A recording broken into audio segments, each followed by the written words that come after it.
Welcome to the Emanuel Swedenborg Fan Club, the podcast where we explore the biggest questions about life, consciousness, and what might exist beyond the physical world. Today, we are exploring the life and teachings of one of the most unusual figures in intellectual and spiritual history. A man who began life as a serious scientist and ended it as one of the most detailed explorers of the spiritual world ever recorded. Emanuel Swedenborg was not a fringe mystic or isolated visionary. He was an engineer, inventor, anatomist, philosopher, and government advisor. He worked on mining technology that improved industrial production. He studied the human brain decades before neuroscience existed. He wrote scientific works respected across Europe. He was, by every measure of his time, a serious intellectual. Then, in his mid-50s, something happened that changed everything. He claimed his inner senses opened, allowing him to experience what he described as the spiritual world while fully awake and completely rational. Instead of hiding these experiences, he documented them carefully, methodically, almost like a scientist mapping a new continent. He described heaven, hell, angels, human consciousness, love, and the structure of spiritual reality in extraordinary detail. Not in vague mystical language, but in structured, systematic writing. Today we are imagining sitting down with him and asking the questions many people would want to ask. Who was he really? What did he actually claim to experience? And why are people still talking about his ideas more than 200 years later? Emanuel Swedenborg, welcome to the podcast. Thank you. It is reassuring to know that people continue to ask questions that cannot be answered by technology alone. I never intended to become known primarily for spiritual writings. For most of my early life, I was focused on science, engineering, and practical improvements to society. I believed that understanding the natural world was itself a way of understanding divine intelligence. To me, science was not separate from spirituality. It was another language for describing the same reality. When my experiences changed, I did not reject science or reason. I simply found myself confronted with experiences that reason alone could not explain, yet also could not dismiss. I approached those experiences the same way I approach science. I observed, I documented, I compared patterns. I looked for consistency. I believed truth should never contradict itself, whether it appears in the natural world or the spiritual one. Now, before we talk about the spiritual experiences, I want to stay with your early life for a moment because it is fascinating how practical and grounded your career was. You were not an outsider. You were deeply respected in scientific and political circles. You advised government leaders. You worked on national industry projects. You were involved in real-world engineering problems. What drove you during those early years? Was it ambition, curiosity, or something deeper? Curiosity drove me. Curiosity was the strongest force. I wanted to understand how things worked, from the smallest structures in the human body to the movement of planets across the sky. I believed creation must operate according to laws. If God created the universe, then the universe would reflect intelligence, structure, and order. I studied mathematics, mechanics, anatomy, and natural philosophy because I trusted that truth would be consistent wherever it appeared. Even when studying the brain, I wondered how consciousness connected to physical matter. I suspected that the human mind was more than biology, but I did not yet understand how that connection worked. I did not see science and spirituality as enemies.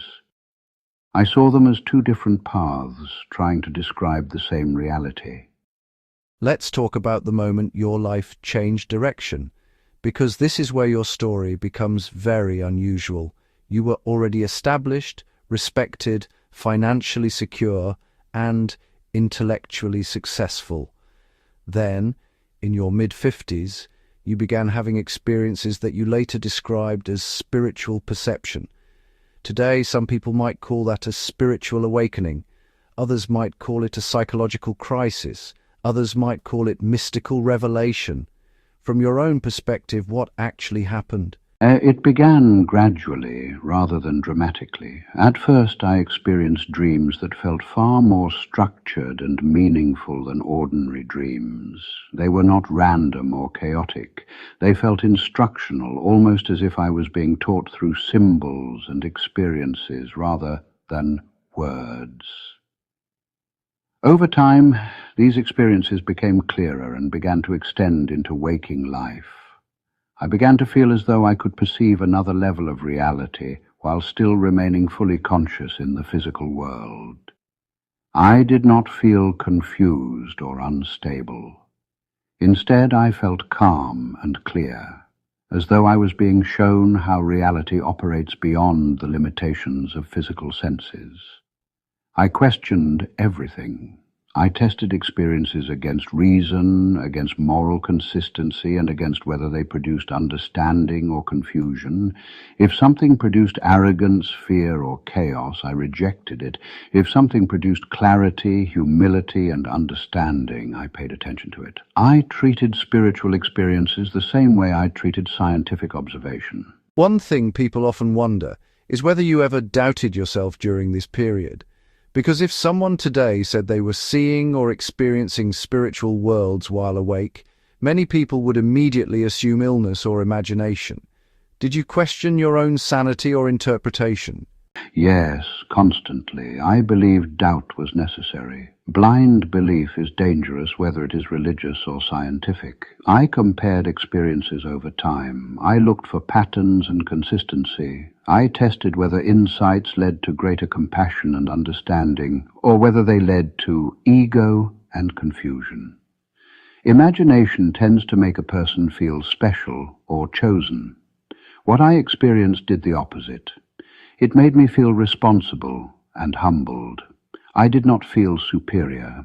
I felt as though I was being allowed to observe something so that I could describe it for others. That distinction was very important to me. Let's move into the teaching that probably shocked people the most. You said God does not send people to heaven or hell. That idea directly challenged traditional religious thinking. Can you explain what you meant by that? I never experienced God as someone who punishes or rewards people in the human sense. Instead, I observed that people naturally move toward environments that match what they love most deeply. If a person truly loves kindness, learning, honesty, and helping others, they naturally experience a state of existence that feels peaceful, meaningful, and connected. That is what I described as heaven. If a person loves control, selfishness, or harming others, they naturally experience a state of existence that feels isolated, fearful, and hostile. That is what I described as hell. It is not punishment imposed from outside. It is alignment with one's inner nature. We are always moving toward what we truly love, whether we are aware of it or not. That changes the idea of morality completely. Instead of following rules to avoid punishment, it becomes about shaping who you are as a person. Did you see life as preparation for becoming a certain kind of person rather than passing a test? Yes, exactly. Life is not a test that you pass or fail. It is a process of becoming. Every decision, every habit, every repeated choice shapes what you love most deeply. And what you love most deeply shapes where you feel at home, both in this life and beyond it. You cannot pretend to be good. Eventually, your true motivations become visible to yourself and to others. So life is not about perfection. It is about direction. Another area where your ideas surprised people was your description of angels. You didn't describe them as separate supernatural beings with wings and halos. You described them as human. Yes, angels are human beings who have grown spiritually. They are people who have learned to live primarily for love, wisdom, and helping others grow. They continue learning, creating, and forming communities. They experience joy through cooperation and shared purpose. The wings shown in art represent understanding. The light around them represents wisdom. But angels are not a different species. They are people who have developed spiritually. One area of your writing that surprises many people is how much you focused on love, relationships, and partnership. People often expect spiritual teachers to talk mainly about rules, morality, or rituals, but you spent a lot of time talking about love as something central to reality itself. Why was love so important in your understanding of the universe? Because love is not just an emotion, it is the fundamental force that shapes consciousness and reality. Everything a person does is ultimately driven by what they love most. Even decisions that appear logical or practical are influenced by deeper motivations and values. Heaven, as I understood it, is not built from authority or hierarchy. It is built from relationships based on mutual care, mutual respect, and shared growth. True partnership is not about ownership, control, or dependency. It is about two people helping each other become more fully themselves. Love that is based only on physical attraction or convenience can fade. Love that is based on shared purpose, respect, and spiritual growth can continue beyond physical life. You also wrote that relationships continue after death, but not always in the way people expect. That is both comforting and challenging for many people. What determines whether relationships continue beyond physical life? What continues is what was real at the deepest level. If two people were connected only through habit, fear, or social expectation, that connection often fades when physical life ends. If two people were connected through genuine understanding, respect, and shared inner values, that connection can continue and deepen. The spiritual world is a place of clarity. People gradually become more honest about who they truly are and what they truly love. That honesty determines which relationships remain strong and which dissolve naturally. Let's talk about what you said happens immediately after death, because this is something many people are curious about. You didn't describe instant judgment or instant transformation. You described something more gradual. What did you believe happens first? I observed that most people do not immediately realize they have died. They often feel as though they have simply woken up somewhere else. They recognize themselves, they recognize others, they continue thinking and feeling in familiar ways. Gradually, the environment becomes more responsive to their inner state. People who value kindness and connection find themselves surrounded by similar people. People who value control or isolation gradually find themselves in environments reflecting that. There is no sudden, forced transformation. Instead, there is gradual self-recognition. Another major part of your teaching was how to interpret sacred texts. You believed many religious stories were symbolic rather than literal history. Why did you think symbolism was so important? Because spiritual truth is often too complex to explain directly. Symbolism allows deep ideas to be communicated across generations and cultures. Stories can describe internal struggles, moral growth, and spiritual awakening in ways that simple instruction cannot. When people focus only on literal interpretation, they sometimes miss the psychological and spiritual meaning beneath the story. For example, journeys often represent inner change. Battles often represent moral conflict. Cities often represent states of mind or communities of belief. So in your view, spiritual texts were not meant to be read only as historical records, but as guides to inner development. That is a very different way of reading religion. Yes, I believed sacred texts were written in layers. The surface meaning is one level. The deeper symbolic meaning is another level. Both can exist at the same time, but the symbolic level often contains the most transformative insight. When people recognize that, spiritual teaching becomes less about fear and more about growth and understanding. I want to bring this into everyday life for people listening today. Most people are not scientists studying the soul, and most people are not having spiritual visions. They are trying to live normal lives, manage stress, raise families, and make decisions about work, relationships, and purpose. If someone asked you how your ideas apply to normal daily life, what would you say first?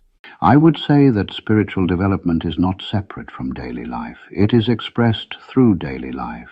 Every decision, every habit, and every repeated choice shapes what a person becomes internally.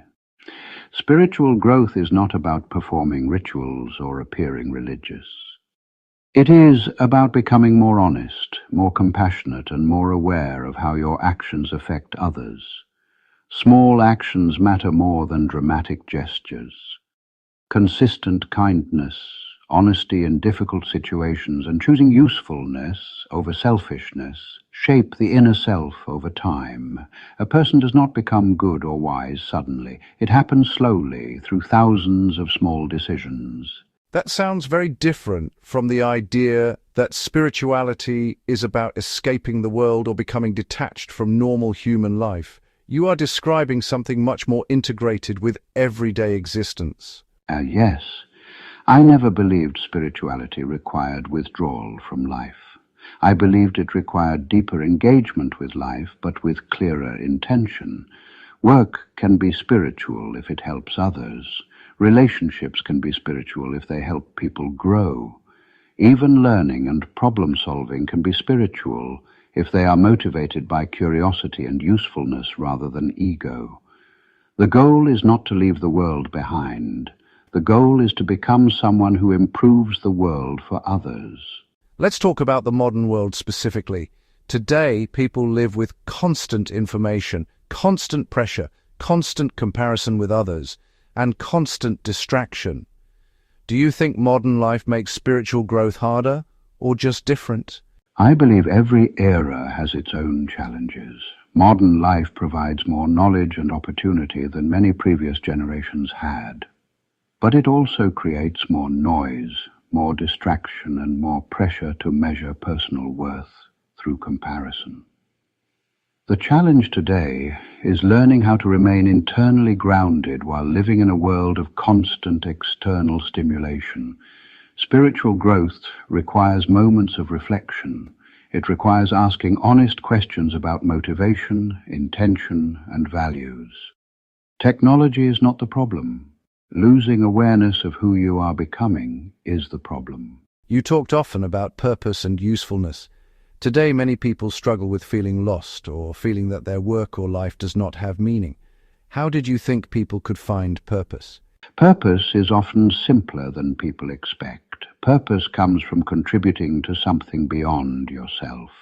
It comes from helping others grow, learn, or live more peacefully. Not everyone is meant to change the world in dramatic ways, but everyone has the ability to improve someone's life in smaller ways. When people focus only on personal success or status, they often feel empty. When people focus on being useful, they often feel fulfilled. Usefulness creates meaning. One theme that runs through everything you taught is the idea that what we love shapes who we become. If someone listening wanted one simple idea to take away from your teachings, would that be it? Yes, pay attention to what you truly love, not just what you say you value, but what actually drives your decisions. Your deepest motivations shape your character. Your character shapes your experience of life, both now and beyond physical existence. You cannot fake what you love. Over time, your true values become visible through your actions. So the most important question is not what you believe, but what you love enough to live for. Before we finish, I want to ask something that connects your spiritual ideas directly to modern life. Many people today don't necessarily think about heaven or the afterlife every day. They are focused on careers, family, survival, stress, and trying to feel stable in a world that changes very quickly. If someone is not thinking about spirituality at all, but is trying to live a decent life, do your ideas still apply to them? Yes, very much. Spiritual development does not require a person to think constantly about religion or the afterlife. It is expressed through daily choices, habits, and motivations.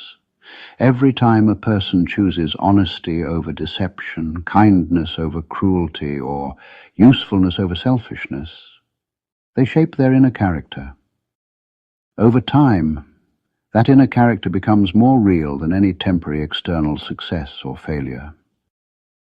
A person who lives with integrity, compassion, and responsibility is already building what I described as heaven within themselves, even if they never use that language. One thing that stands out in your writing is the idea that heaven is not static. It is not a place where people just exist in endless peace.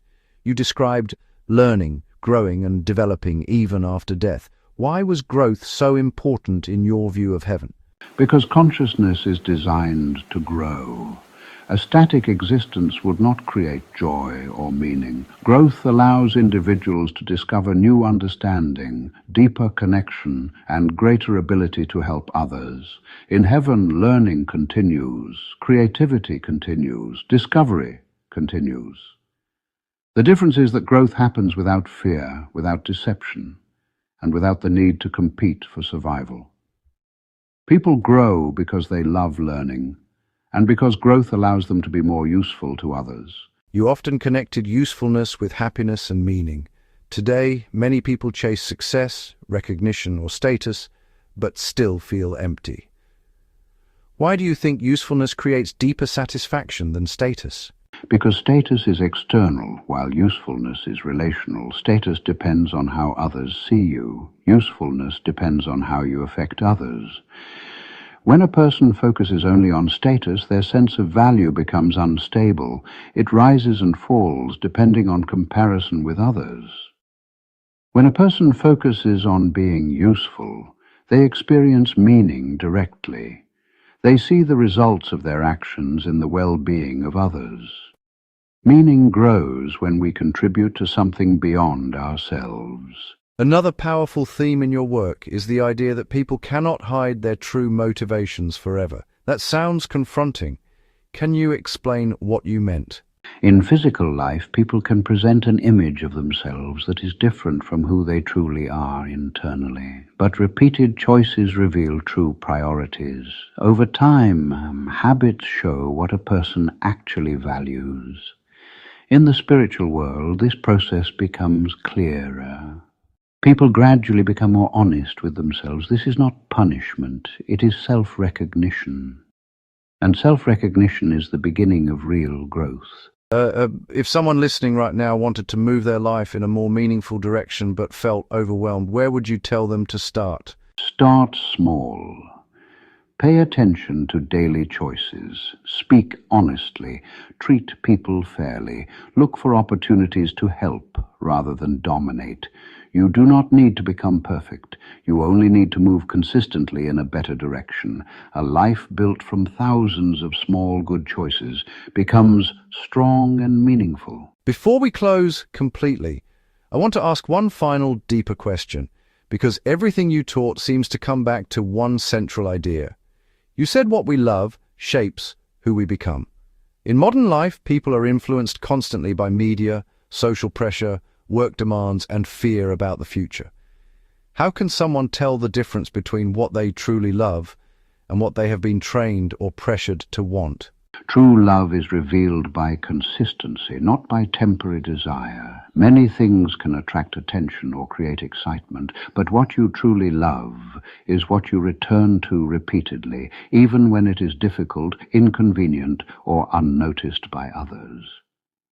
If a person continues choosing honesty even when lying would be easier, that shows what they love.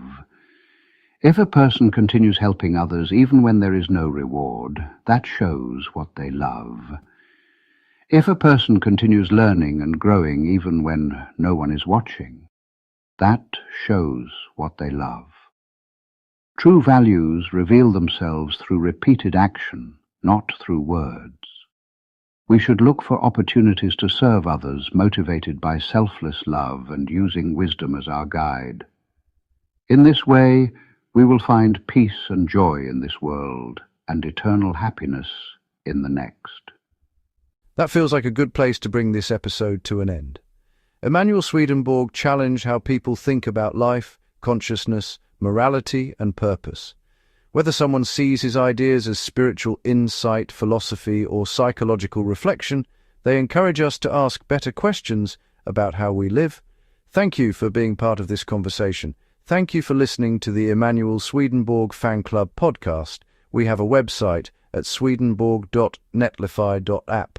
Check it out for more content like this. Until next time, stay curious, stay thoughtful, and take care of